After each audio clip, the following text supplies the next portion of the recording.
Hello everybody, it's TMOG217. Welcome to a LEGO Star Wars set review. Taking a look at set number 75337, the ATTE Walker. This is a set that released on August the 1st of 2022 and contains 9-ish minifigures and 1,082 pieces. And it's based off of Star Wars Episode 3 Revenge of the Sith. So here is the ATTE all built up. My goodness, this is a lot bigger, kind of smaller than I thought, if that makes sense. Definitely a cool looking build in terms of it being a display piece. Definitely looks like an ATTE. It does use a handful of stickers throughout the build, some of which I feel could have been prints, but LEGO does what LEGO does at this point. Anyway, for this side, you have 3 stickers, Republic logo, and then just details and whatnot. And you do have some stickers at the top of the build. If you kind of move the turret out of the way, you can see. And there goes my one issue with this set, with the fact that the pilot doesn't stay put in the gunner's seat. Now, I did do some research, and the last regular-looking ATTE from 2013, I believe, did have the same issue where it just used a tile for the seat, and I'm not a fan of it. I really wish it would have been a 2x3, and then maybe an iron ingot to fill that gap there, but again, LEGO does what LEGO does, and I think it's not a good choice. Because as you guys saw, the figure just falls out whenever you tilt it. But anyway, going back to those stickers I was just talking about, tilting the turret, you can see there are 2 stickers right there to give it some more detailing, as well as you have a sticker on the side here, and the same thing goes for the other side of the build, where it's pretty similar looking stickers. So, yeah, you do have a little handle at the middle here for you to pick it up, and as you guys can see, it is front heavy. So keep that in mind. It does feel like this isn't gonna fit, like last, this little handle, which, I don't know, I guess it works, but I still would try and have maybe 2 hands under this, just in case if you're taking this long distances. But anyway, moving on to the legs of the build, it is, I don't know, a different take than what we're used to based on past ATTEs. It does rely a lot on the front and the back legs, holding up most of the build. The middle, largest leg just kind of is there. It's just there for cosmetic / accuracy points, I guess. Because I've tried fitting this on all different terrains throughout my house and whatnot to get some funky little poses, and this leg has always been the biggest issue because it wants to outstretch, or it wants to go in, and it can't, and if you keep outstretching it more and more, the Technic pin will pop it off from the connection, which, I don't know, I would have preferred if this was a ball joint or something that connected to a Technic pin, so that way you could have gotten that extra form of articulation, because the leg does want you to do that. It's obviously having this little function here, so what's the point in having it if it's just not really poseable much at all?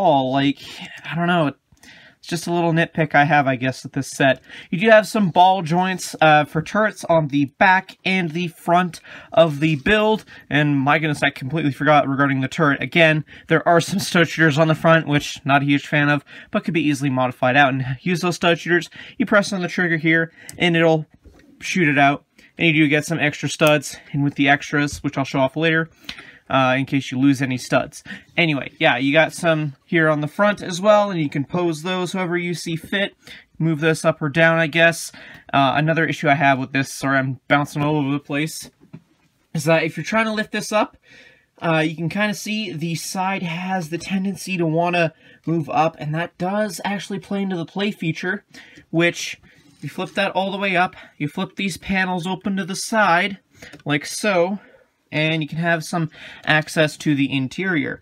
Now, having a look at the interior, you can see that there is enough space to fit 1 minifigure on this side, as well as a second on the other. Now, main issue with this is, again, if you're trying to get some funky poses and whatnot with this build, and you're trying to, like, say, lift it up and whatnot, eventually that is going to fall out of place. And then, of course, if you're trying to fix it like I just tried to do, the whole inside just comes apart. Why? Well, basically, it's something that could easily be fixed, but LEGO doesn't give you the opportunity to, I guess, in terms of the official build. This is meant to be loose as whatever has a wrench. It's just supposed to sit right there.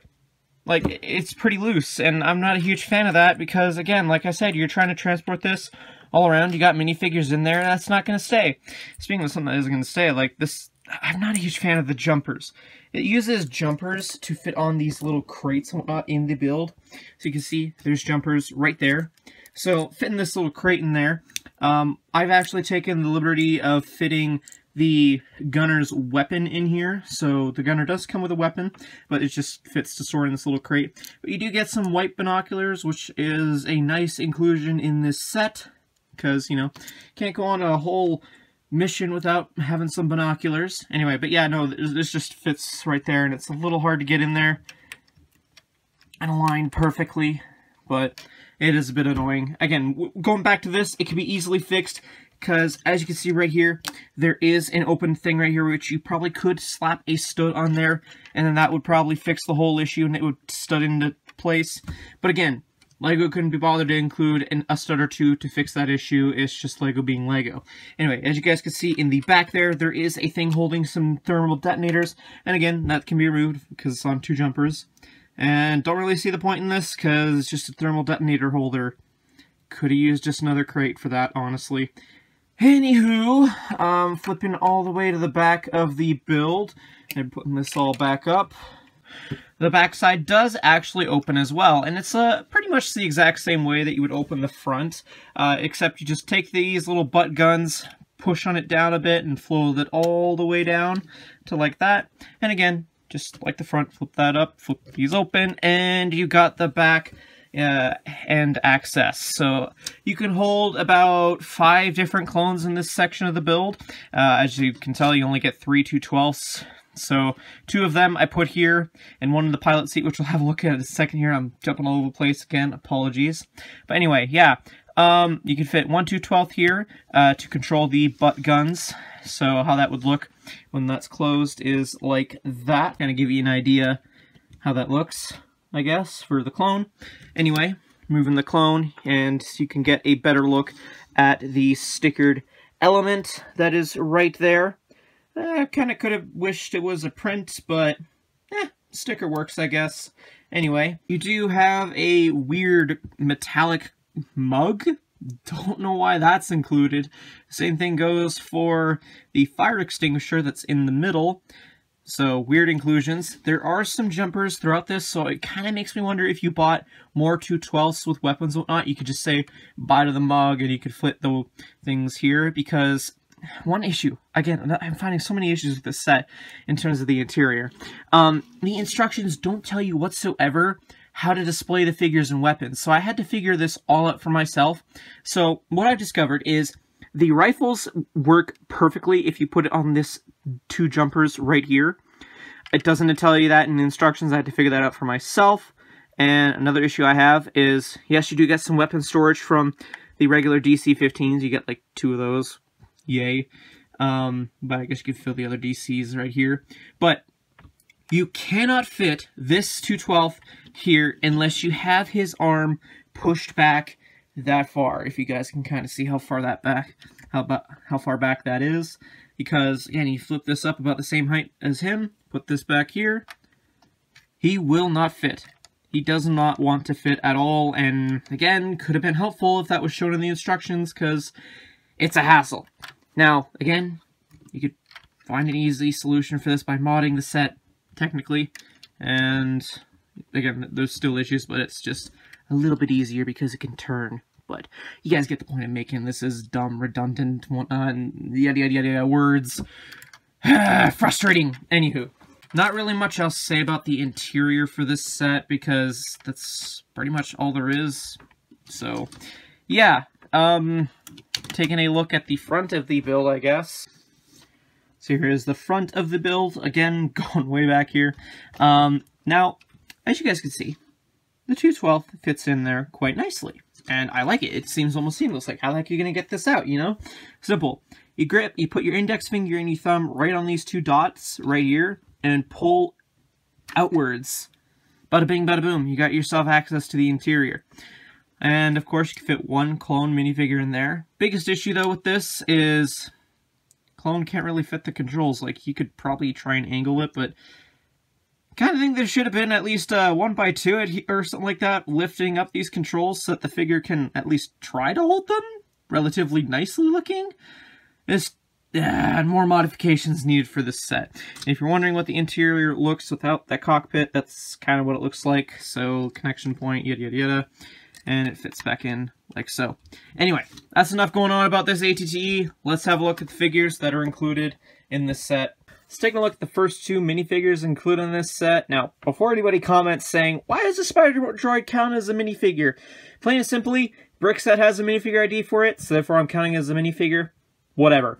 Anyway, the Spider Droid is a unique combination for this set. Not really much different from the one that was included in the 20th anniversary Clone Scout Walker. The only difference is the turret build, I'd say. But, it's cool inclusion. I get why people wanted a Crab Droid, but who doesn't like having a Spider Droid army, am I right? No. Anyway, you do get, like, 3 of these regular battle droids. I'm at the point now where I'm like, I'm tired of getting regular battle droids, and I would love to get an officer. Like, Lego, come on, give us a droid officer. Like, it's been, like, what, 10 years since we got one, it feels like? Anyway, you get 3 of these. It comes with the chrome metallic blaster, yada yada, nothing much else. Moving on. Taking a look at the next 2 minifigures included in this set. On the left, we have Phase 2 Cody. You know, it's as accurate as we're going to get with Lego. And then on the right, we have the 212th Clone Trooper in his Phase 2 armor.